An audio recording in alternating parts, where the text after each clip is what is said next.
নমস্কার। অন্তর্বর্তীকালীন সরকার আইন শৃঙ্খলার উন্নয়নে কি ব্যর্থ না ইচ্ছা করে করছে না? আপনারা জানেন বাংলাদেশে অন্তর্বর্তীকালীন সরকার দায়িত্ব গ্রহণ করেছে 1 বছরেরও বেশি সময়, কিন্তু এই সময়ের ভিতর উন্নয়ন অর্থাৎ আইন শৃঙ্খলার উন্নয়ন দেশে কতটুকু হয়েছে, কেমনভাবে নিরাপত্তার ভিতর দেশ চলছে এ বিষয়ে আপনারা সকলে জানেন। এ বিষয়ে আমি বিস্তারিত আলোচনা করব না। আমি শুধু বলতে চাই গতকাল শুক্রবার যে ঘটনাগুলো ঘটেছে তার কয়েকটি ঘটনা আমি উল্লেখ করতে চাই। আপনারা জানেন রাজবাড়ির নুরা পাগলার দরবারে হামলা হয়েছে, সেখানে 3টা থেকে 6টা পর্যন্ত হামলা হয়েছে, একজন নিহত হয়েছে, আহত হয়েছে অনেকে। এছাড়াও ঢাকায় জাতীয় পার্টির কেন্দ্রীয় কার্যালয়ে 7টা অর্থাৎ 7টার দিকে হামলা হয়েছে, ভাঙচুর করা হয়েছে এবং অগ্নিসংযোগ করা হয়েছে। সেখানে কিন্তু পুলিশ উপস্থিত ছিল, কিন্তু পুলিশের সংখ্যা কম বিধায় তারা হামলা ঠেকাতে ব্যর্থ হয়েছে। পরে অতিরিক্ত পুলিশ এসে অগ্নিসংযোগ নিয়ন্ত্রণ করেছে। এছাড়াও ঢাকায় কয়েকটি মিছিল হয়েছে।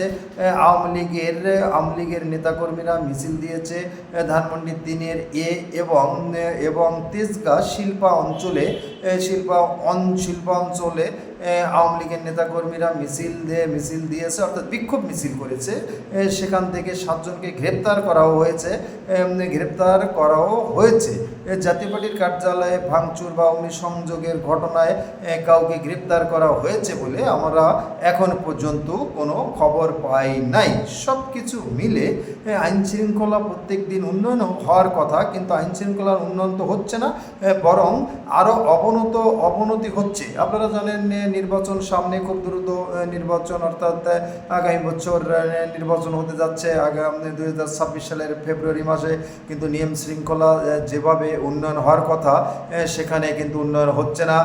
দেশে মব কালচার প্রচলিত চলছে, যারা মব করছে তাদের কিন্তু গ্রেপ্তার করা হচ্ছে না, বরং যারা মবের শিকার হচ্ছে তাদের গ্রেপ্তার করা হচ্ছে। কয়েকদিন আগে আপনারা জানেন মুক্তিযোদ্ধাদের উপর মব হয়েছে, তাদের গ্রেপ্তার করা হয়েছে, তাদের উপর মবও হয়েছে, গ্রেপ্তার করা হয়েছে, কিন্তু মবকারীদের কিন্তু গ্রেপ্তার হয়নি। তাহলে জনগণের মনে বিভিন্ন ধরনের প্রশ্ন জাগছে বা আমাদের মনে প্রশ্ন আসছে, সরকার কি আইন শৃঙ্খলা উন্নয়নে ব্যর্থ নাকি ইচ্ছা করে আইন শৃঙ্খলার উন্নয়ন করছে না? আপনারা আপনাদের মতামত কমেন্ট বক্সে জানাবেন। আজকে এই পর্যন্তই।